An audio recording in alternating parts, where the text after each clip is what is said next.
On Sunday afternoon, Austin FC played LAFC in the Western Conference Final, and after a crucial 90-minute match, you guys, Austin FC ended up losing to LAFC by the score of 3-0, thus ending our 2022 MLS season.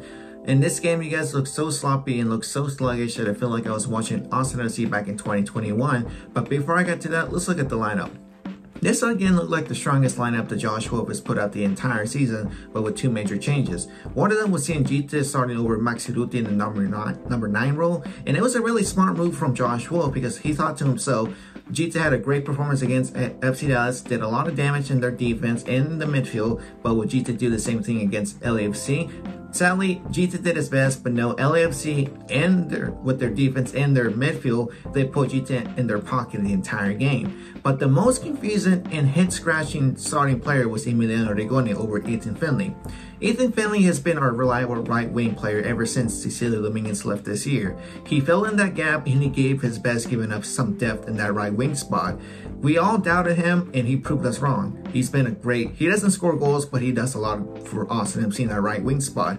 Starting him was really a mistake from Josh Wolf because Emiliano Rigoni in this game, he looked so sloppy, he looked so sluggish that every time he had the ball, he made a bad pass. He was going for the ball, he would make a foul, he got a yellow card. Sometimes would argue with the ref, but it was so dumb seeing him start. The offseason is now for Austin FC, and I hope Emiliano Rigoni gets some time to adapt to the walk ball system, gets to know what it feels like to be playing the right wing spot, and I hope he's fit and prepared for the 2023 MLS season.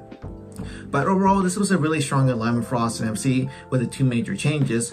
But overall, this game looks so bad for Austin FC as they look completely lost because LAFC was a complete team, a better and complete team that they were ready to beat Austin FC for a third time this year.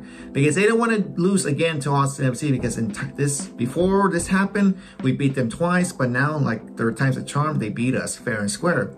Well, not the fair part, but the square part, yes. Because LAFC did a lot of damage to Austin FC, that when we had the ball, LAFC would just come after us. Our midfield, Danny Pereira looked so lost, looked so confused when he was trying to get the ball. He will run after it, or will get there the last minute. If he had the ball, he will lose it. You know, he will completely lose it. Driussi was on lockdown. Everybody had him in their pocket in the entire game. Our front three, Rigoni, like I said, didn't do his best. Gita was doing his best, but nothing much happened. Fagundes was the only player in the offense side of Austin FC was doing his best to make something, but nothing really happened. The only player who did a lot for Austin FC was Brad Stuber, our savior, Lord Stuber, because Stu did a lot of saves, clinical saves, but if it wasn't for Stu, Austin FC would have been, infinity to nil, losing the game miserably, but thanks to Stu, we lost the game 3-0. But this game, LAFC was a complete team. They made a goal on us.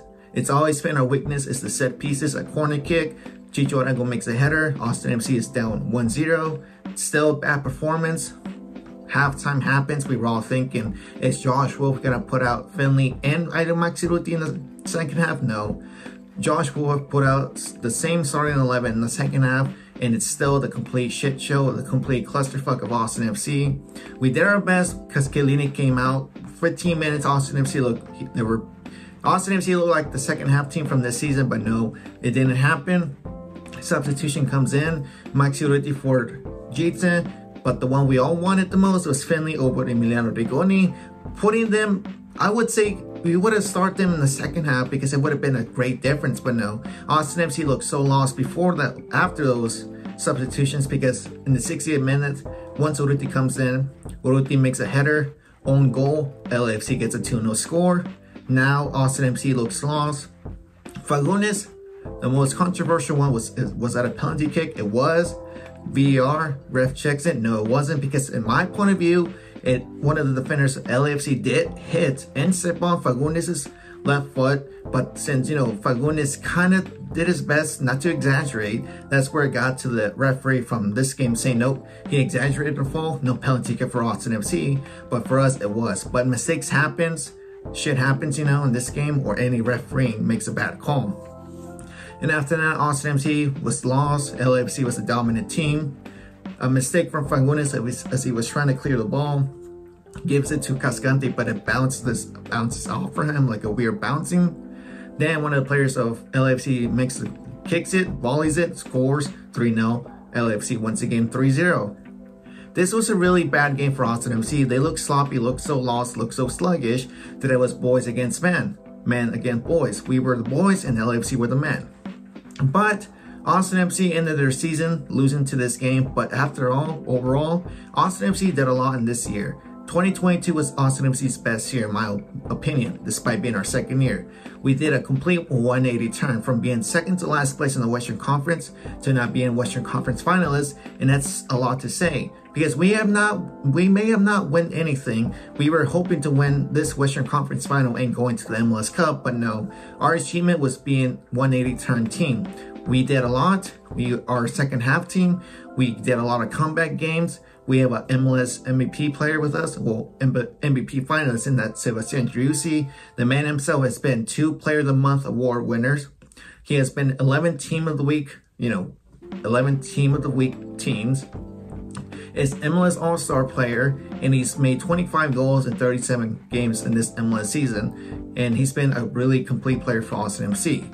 But for Austin FC, our season ends. I'm really glad that the boys made it this far, and I hope they keep this rhythm in 2023, but with better expectations. But for me, I'm really thankful for you guys for being part of this. I'm really happy that I made this hobby of mine now. I was really scared and hesitant about this, but I overcame that fear, and now I get to speak to the camera, give you my hot takes, my spitballing, and give you some stats about Austin FC's preview games and my reaction videos. But aside of that, it's sad to say it's time for me to take a break. I'll be back here in 2023 covering the Austin FC's 3rd year in the MLS. Austin FC participated in the US Open Cup and 2 competitions, which is Austin FC will be in the Leagues Cup in the 2023 season, which is basically a competition of the MLS teams against the Liga MX teams. But the granddaddy of them all is Austin FC will be participating in the 2023 CONCACAF Champions League, which is basically the competition of all the teams in North America competing for one trophy, and that's the CONCACAF Champions League, and I'm happy to be covering that as well. But for the meantime, you guys, it is time to rest. My name is Vanilla Mexican 17. Thank you guys again so much, and I'll be back here in 2023, and I'll catch you guys on the next one.